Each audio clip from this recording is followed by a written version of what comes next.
Pinoy ako, praktikal sa buhay.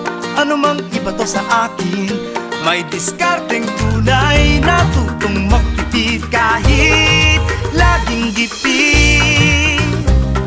Pinoy ako, pagkakasyahin hanggang sa huling kusing. Huwag lang maipit, lahat sinusulit, lahat sinisibol. Tipid sulit.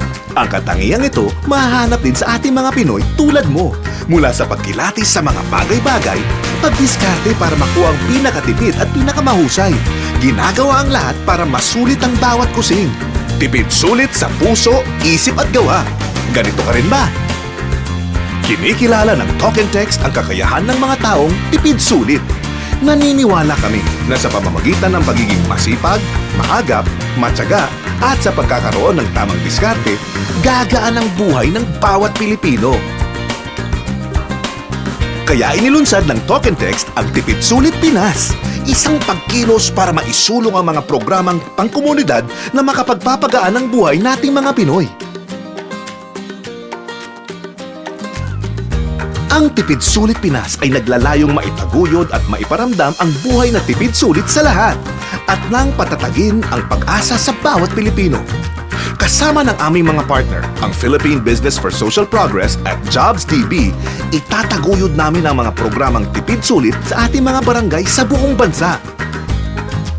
Maglalaan kami ng kaalamang pangkabuhayan, oportunidad sa trabaho, at iba pa na makakagaan sa buhay ng libo-libong Pilipino.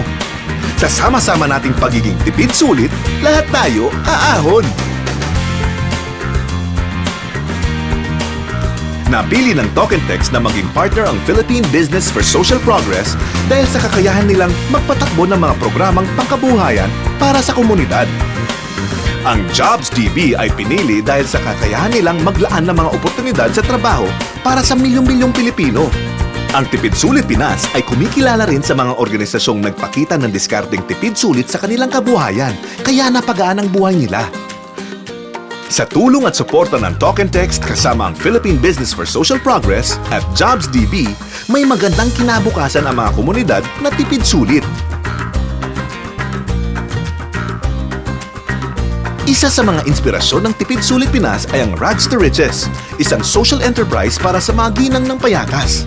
Sa tulong ng mga tanyag na designers at ilan pang taga-suporta, natutunan nilang gumawa ng mga dekalidad na fashion accessories, bags at iba pa mula sa kanilang limitadong kagamitan.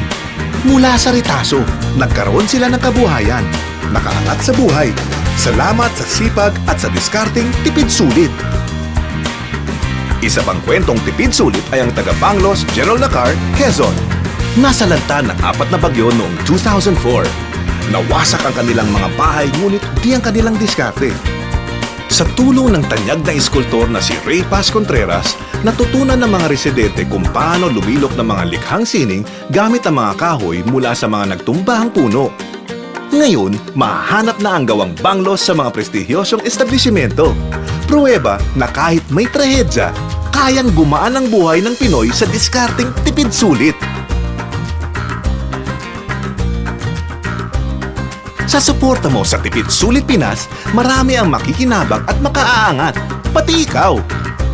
Para makibahagi, mag-register sa Talk and Text Ka-Antext 10. Text GT10 to 8855. Sa bawat register mo, magbibigay ang Talk and Text ng donasyon sa pondo ng Tipid Sulit Pinas. Pondong magagamit sa pagtaguyod ng mga programang pangkomunidad tulad ng mga kaalamang pangkabuhayan at oportunidad sa trabaho.